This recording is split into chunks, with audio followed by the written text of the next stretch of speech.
Can you tell me a little about the history about this tractor? Where did you get it at and kind of what? Well, it's a 1919 Russell, 20 horsepower, 60 horse on the flywheel. I acquired it from a friend of the family, longtime friend, that's been in their family in this county, Rush County, Indiana, for the last 50 years.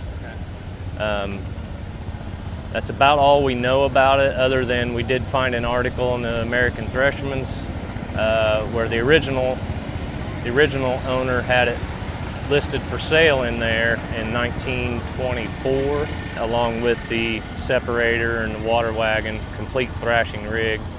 But after that, we don't really know what happened to it. We think it did some road grading work, but we're not really sure. And so what did you have to do to it, to this?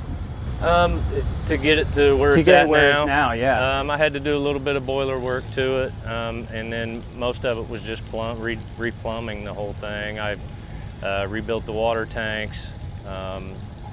I put new piston rings in it and new brasses on the wrist pin and the crank pin, new pop-off valve, all new valves in the piping, and a little bit of paint and TLC.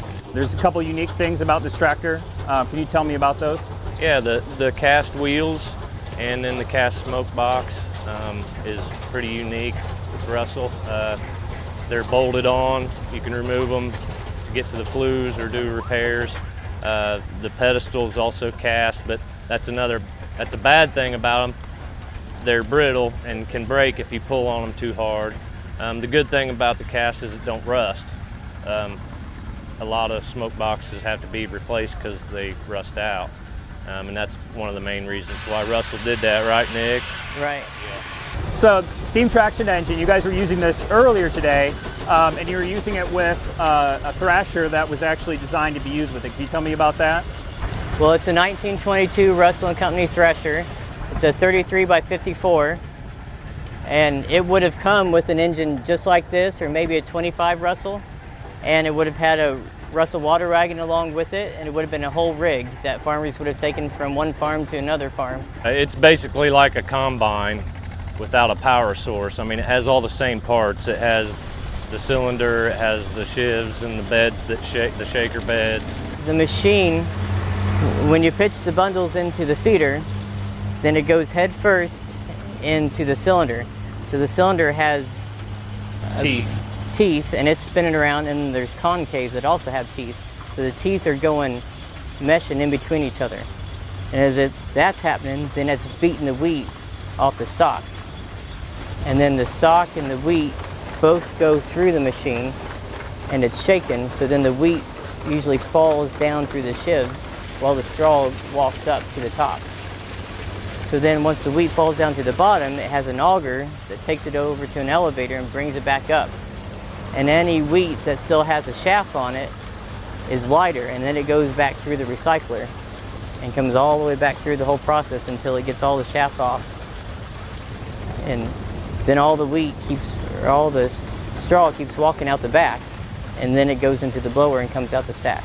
I mean, it was ingenious. I mean, everything amazes me on how they come up with this stuff.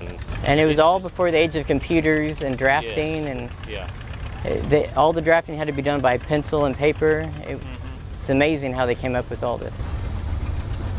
So what's your favorite thing about working with this tractor? I just like the sound of it when it's working. Just something about the sound of it.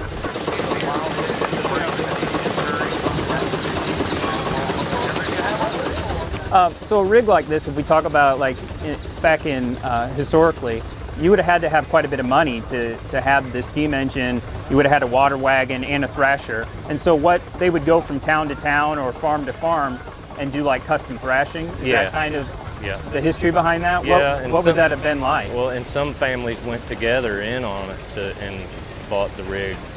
2 or 3 families would do that, and then go around and basically have a threshing ring in the county it was a pretty involved process, and that was a lot of money for just a single family. That's a big purchase. Well, and you guys do this for fun, and I mean, back then it was work. I mean, can you I mean, It's still a lot of work. Yeah. I mean, how many hours a day would they have spent on this, and like how much, you know, how much coal and how much wood? Sun up to sundown, and Right. tons. Lots of wood, lots of coal, lots of water, lots of women cooking. So this show was kind of founded kind of this way, wasn't it? With a couple guys. Can you tell me a little about that? Well, the show was founded by some of the guys that were left over from the threshing rigs. They had a union that was for threshing men. And so a lot of those guys got together years after the threshing rings were died out and decided, well, let's get back together and reenact this. And it just continued on from there. I think they just love to hear the engines run. They probably didn't want to thresh. Yeah, well, they did that too, just to hear the engines work and stuff. But yeah, he's right. They were a lot of those guys.